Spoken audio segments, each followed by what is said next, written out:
Welcome back, crafties! Raise your hand if sticker glue has personally offended you, or if you've ever struggled to get stubborn glue off a book. Well, this video is for you. We're going to talk about the easiest ways to remove glue from books. I'm using The Other Boyland Girl by Philippa Gregory as my example. As you can see, there's some stubborn glue left behind. So our option one is the eraser, and it's the simplest, just a regular white eraser. If you use the red ones, it sometimes can leave a little bit of a red mark behind, I've discovered. This can work really well for lighter glue marks, but that said, it doesn't always work, especially on the tough spots or stickers that have been on the book for years. Those ones can be pretty stubborn. The next option I go to is isopropyl alcohol and baby wipes.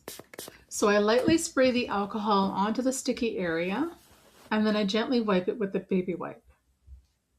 I should mention that I use 70% isopropyl, and I find it at the dollar store or the Dollar Tree here in Canada. Sometimes it does the trick on its own, and sometimes you'll want to bring in the eraser back to help lift what's left, and it puts it into like little glue balls, and then you can just quickly pick them off, which makes it a lot easier.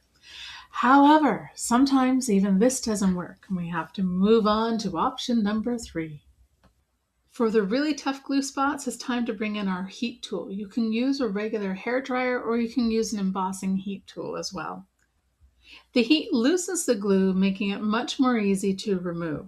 Once it's warmed up, I like to go in with a 1-2 combo. First the heat, then the eraser.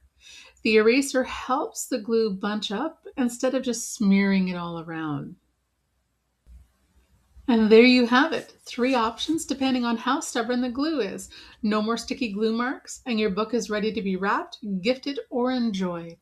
Please feel free to make comments below if you have any other tips or tricks that we haven't covered here. Thanks so much for watching. Take care. See you with the next video.